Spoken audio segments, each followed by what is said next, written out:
Heaven Official's Blessing. Chapter 157. Audio source: WuXiaWorldAudiobook.com. Mountains high and roads unending, narrow paths blocked. Upon hearing that address, Xie Lian blinked, and only then did he realize that youth's voice was a little familiar, and he should have heard it a few times before, and the next moment, his eyes moved downwards to look at the youth's wrist. Although his wrist was covered by sleeves, but Xie Lian was sure that under it hid a ring of black cursed shackle. Pei Ming also rose to his feet to double-check that black-clad youth's identity. His Highness Yin Yu. Well, I'll be. I didn't think we'd run into you here. What are you? Yin Yu scratched the tip of his nose with his finger and returned the greeting. Ling Wenjun Jun, General Pei, Little General Pei. Suddenly, a voice humphed. Yin Yu. You're the Yin Yu who was thoroughly and miserably defeated by his own Shidi. The faces of the heavenly officials all stiffened, and that voice continued. I gotta say, aren't you a little too pathetic? Banishment aside, I can't believe you turn your back just like that and went to become a ghost errand boy. Compared to that Quan Yi Jun, you really got on badly, and to think you're his Shishang. That voice came from Rong Guang, who was shut inside the pot. Pei Su instantly stuck a talisman on to shut him up. Even though, whether if it was under Jun Wu or Hua Chengzu, Yin Yu was an errand boy and there was no difference. Still, to be in the same room as the heavenly colleagues of many years now that he had become a demon officer was like an arresting officer turned thief who was exposed by old comrades. And the air was filled with awkwardness. No one knew what to say, so Yin Yu could only turn around silently, and continued digging the hole with the crescent shovel. The group continued onwards as the path was dug. Pei Ming still had the brother of his friend on mind and asked, since Hua Chengzu managed to get the crescent shovel, does this mean the two lords communicate with each other? I recall when I asked His Highness at the time, His Highness excused my lord and said my lord wasn't close with that Blackwater ghost son, and for sure didn't know his whereabouts. If it's possible, will you give that ghost son a shout and ask him to please release Qingshan if he hasn't killed him yet? However, Hua Cheng replied, you're mistaken. It's true I don't know Blackwater's whereabouts. Then where did the shovel come from? I found it, Hua Cheng said. So he was going to stubbornly admit to nothing.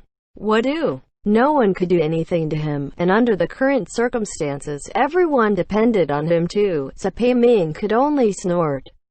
Alright, fine. Hua Chengzu certainly has good luck to be able to find a spiritual device so easily. Ling Wen, who was being carried on Pei Su's back, said out of habit. This crescent shovel belongs to heavenly officials of the upper court. Will Hua Chengzu return? However, before he finished realized he was no longer actively in office in the upper court and there was no need for him to collect debt on its behalf, so he shut up. Xie Lian rubbed his forehead and was just wondering whether if he should ask after it secretly when he heard Hua Cheng say softly using a voice only he could hear. Blackwater ditched it. After he stopped disguising himself as the Earth Master, he tossed the shovel away in the ghost city and fled.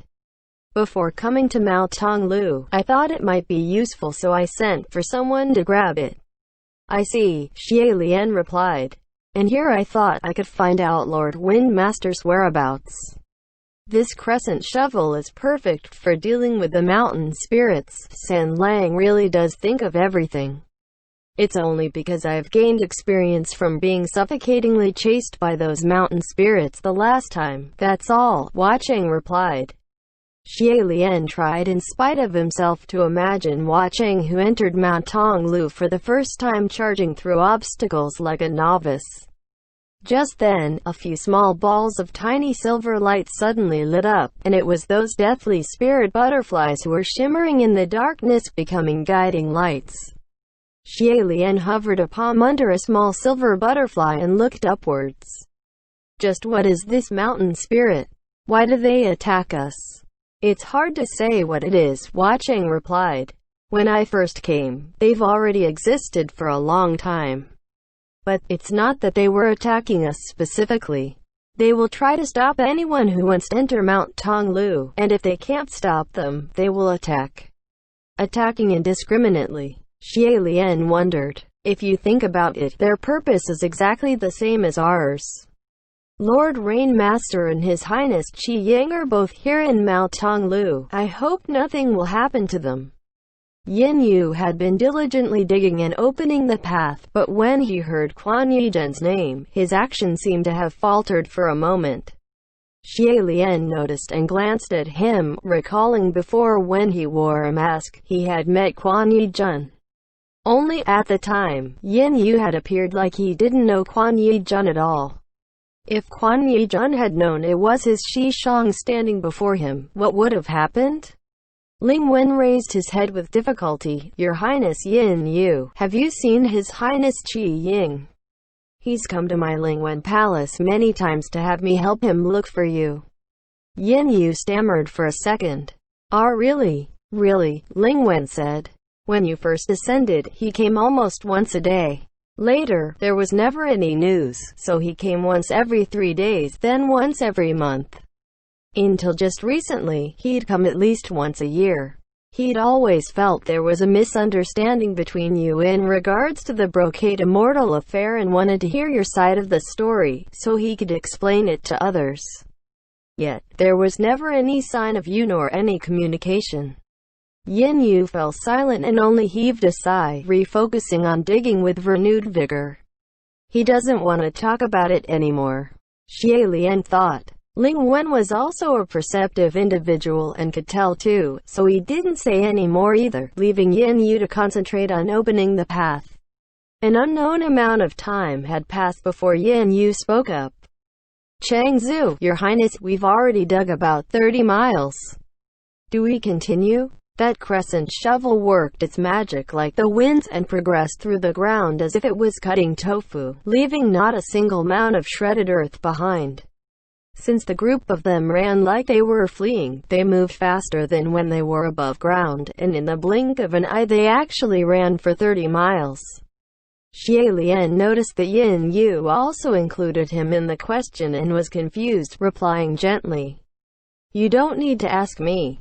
It's all the same, Hua Cheng said. What does Gerger think? Xie Lian gave it a thought.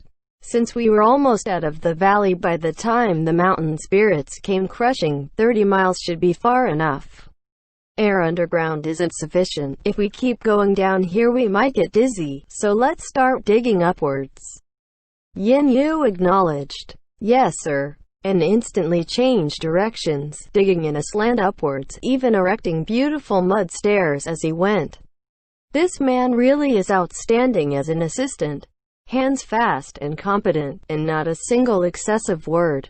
Xie Lian remarked inwardly. Everyone followed behind Yin Yu, and after climbing over 10 steps, Xie Lian suddenly felt he stepped on something hard and protruding from the ground. It wasn't like rocks and it wasn't like mud, so he looked down and crouched, using his hands to scrape at the ground. A moment later, his brows knitted slightly. Hua Cheng noticed and exclaimed, Gerger, don't touch. However, it was too late. When Xie Lian stood up again, he already had dangling in each of his hands a skull. Everyone, a question. Have we dug into a mass grave? Pei Ming also pulled out a femur, sighing. Probably. Look at the structure of this bone. It must have belonged to an exquisitely beautiful woman with long, slender legs. To have her bones buried here, what a real shame. Very unfortunate indeed, Hua Cheng said. The legs are long, that's for sure, but that's the bone of a man.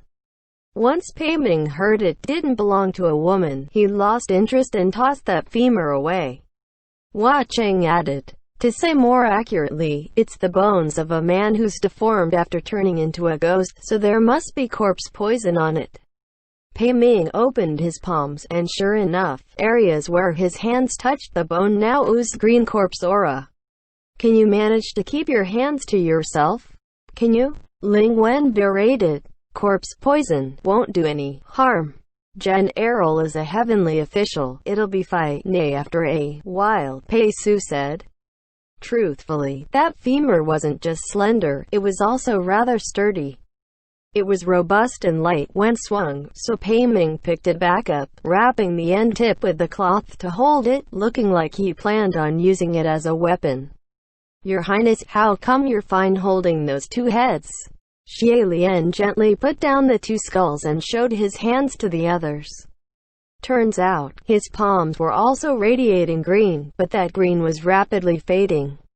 Xie Lian explained. Truth to be told, I've been poisoned by corpses many times, at least 800 times if not 1,000, so I'm quite immune to it now. This level of poison is still manageable. Hearing this explanation, everyone thought it was silly for some reason and wanted to laugh. Hua Cheng, however, didn't seem to be very happy, and he walked over, stepped on the skulls and crushed them into pieces. Xie Lian was at ease at first, but after he heard that violent, furiously brutal even sound of bones being crushed, he intuitively sensed Hua Cheng's upset emotion. He wanted to ask what was going on, but somehow felt he himself seemed to be the cause of this upset, and didn't dare to ask while stunned. A moment later, Hua Cheng demanded, his voice flat. What's taking so long? The distance from the tunnel to the surface of the ground should only be no more than 6 meters. And even if the distance might be slightly longer since they were digging at a slant, it still shouldn't have taken this long. Yin Yu was also baffled. I'm confused too. Wait, it's done. It's been dug through. Right after Hua Cheng's inquiry, the crescent shovel dug through to the surface, and Yin Yu cleared a large hole, leaping out first. We're out. The others climbed out. However, the moment their feet stepped onto the surface of the ground, they were all puzzled. We're back above ground? That's not right. What is this place? Pei Ming asked. The place where they've come out was definitely not the surface of the ground since light was extremely dim. Ling Wen commented. Since it was still day when we were walking through the valley, there's no reason why the skies would turn dark so fast. A few deathly spirit butterflies flew out while shimmering, and circled around the area. The group finally saw clearly just where they were. This was an enormously large cave. Empty and spacious, the dome extremely high up and wide like an ink-black night sky. All around were numerous small caves, and each cave led to different directions. Xie Lian was amazed. Is this place man-made or naturally formed? Hua Cheng crossed his arms and took a glance. Naturally formed. Even though he still answered Xie Lian's every question, Xie Lian still kept in mind that little moment of awry earlier. Hua Cheng added, the point we picked to dig upwards to earlier happened to right under this mountain. We've dug into this mountain.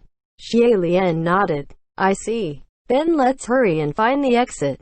Pei Su spoke up. But which way? That was the question of the hour. Other than those small caverns that no person could crawl through, there were still at least 7 or 8 other cavities that could allow for people to pass through.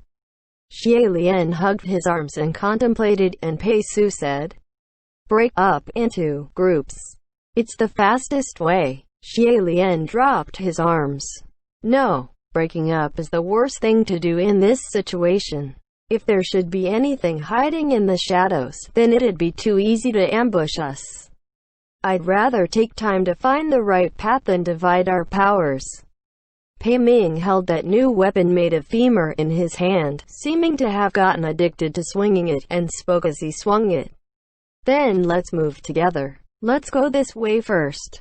Thus the group picked a path and moved together. Hua Cheng and Xie Lian took the lead at the very front. After walking silently for a while, Xie Lian tried testing the waters and whispered, San Lang. Hua Cheng seemed to have long since come around and answered, does Gerger have questions? Xie Lian felt it'd be awkward to ask if he was angry earlier and replied offhandedly, no, it's nothing. Just, this tunnel is all winding and twisted like intestines. I'm a little dizzy. Hua Cheng instantly replied, then do you want to take a break? He didn't sound like he was joking at all. Xie Lian hurriedly said, no need, no need. Behind them, Pei Ming piped up. Did I hear that right? Your Highness, you get dizzy from a little walking? Xie Lian also felt his offhanded reply just now was somewhat embarrassing. Like he was forcibly making conversation, so he pretended like he didn't hear Pei Ming's comment and spoke up solemnly. Everyone, do follow closely. This tunnel has many turns and corners, so it's easy for things to happen. As he spoke, he turned his head back to look and he instantly stopped from shock, grabbing Hua Cheng to stop him too. San Lang, what is it? Hua Cheng asked and turned to look back too, then he also frowned. There was no one behind them. Right before he spoke, Pei Ming was still not far behind them teasing, yet now, in that dark cave it was empty except for the two of them. Hua Cheng immediately gripped Xie Lian's shoulder, his voice dark. Gerger, stay close to me. Don't run off anywhere. Xie Lian also held his breath, tense and alert. Is there something hiding in this mountain? No, Hua Cheng said. But it's precisely because there's nothing that's it's worrisome. Because this meant there's something that could come close under their radar and kidnap everyone away. End chapter.